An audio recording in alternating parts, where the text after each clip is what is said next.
My name is Kenny Niematelo. I'm married to Maria and I have two little girls, Esme and Hazel. I love to learn adventurous things and I like to do them to their fullest.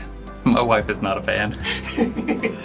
No, she likes to see me chase adventure, but it definitely I have to find its balance.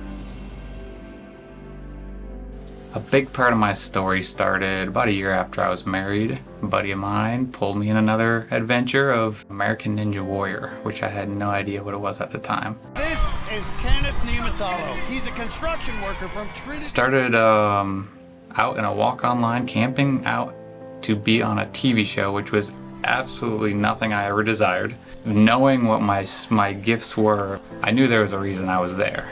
I did very well my first season.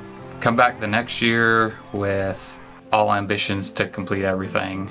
The confidence was there, the training was there, put in tons of time preparing, sacrificed a lot of stuff. I was focused on me, focused on myself and my goals, and just driven to excel in that. And went out very early on a disqualification. After I went and finished the course, they called me back and said, "You got DQ'd because your foot touched this little thing." And I was just like, it just devastated me, because everything I had put in, everything I had focused and invested in this thing just got pulled right away from me. So that when that season ended is when my daughter Hazel was born. So yeah, 2015, my daughter Hazel was born. It was our firstborn. Day 12, she started having seizures. So we brought her in, like, what's going on? They said, you're gonna be admitted. We don't know what's going on, but something's not right. But a week later at the hospital, they said, yeah, she's got a congenital nephrotic syndrome of the Finnish type. Basically, her kidneys were working 99%, but that 1% wasn't working how that needed to. Come to find out, Maria and I were both carriers of a genetic defect that we didn't know we were carriers of. And because she got both of our carrier genes, she is now an affected carrier. And the only option for her was to remove her kidneys and transplant with a new kidney.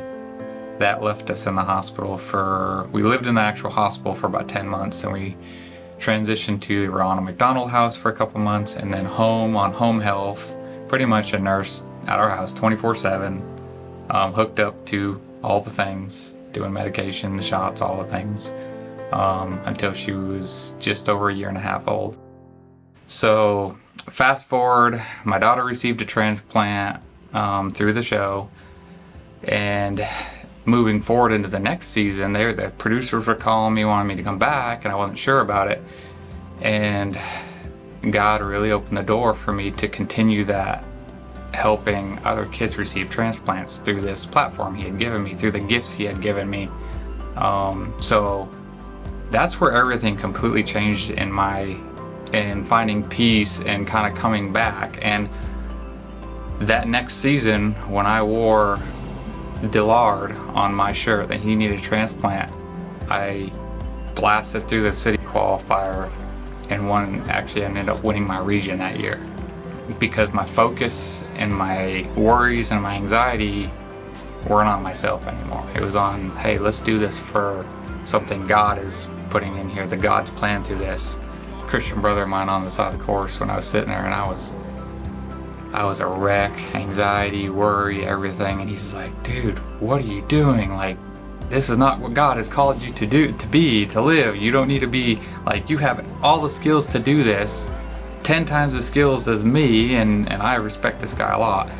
And he's like, but God called us not to worry. He said in Philippians, he says, don't worry about these things. That was like the big turning point. Then we were able to do that for Dillard and for Liza and for Jordan, and every season after, my mindset had changed to doing it for the cause and for the bigger story. I excelled at the course. I was able to win regionals, go on through Vegas, and do a whole lot better on the course. I had to learn that I'm not going to win every single time, first time, all the time.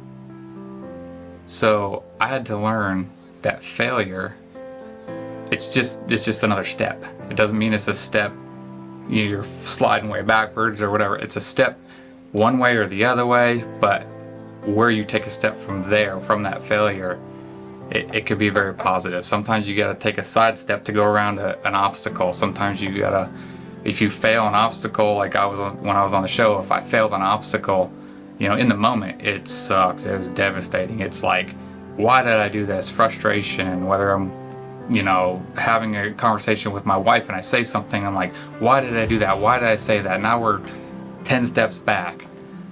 I've learned through this whole thing that you take that, you look at what good can you get out of that failure? What's the step from there to keep moving in that positive direction? Because all the other options are the wrong way. So we have to, when I get stuck in a season where I feel like I'm failing, it's at some point you're going to keep moving forward as long as you're looking for those steps forward. I don't think there's a day that I don't feel like I've failed in something, whether it's a decision at work or kids or my wife or my friends or whatever. But the easy thing, the thing the devil wants me to do is just say, oh, don't worry about it, just stay. Well, then I feel like I'm just sitting there and I'm stagnant and I'm just turning my wheels, really sliding backwards down the hill.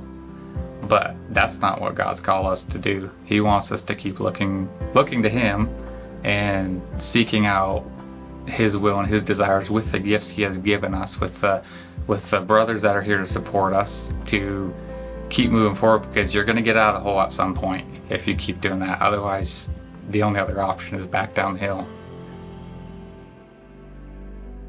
My name is Niematelo, and this is my rebound story.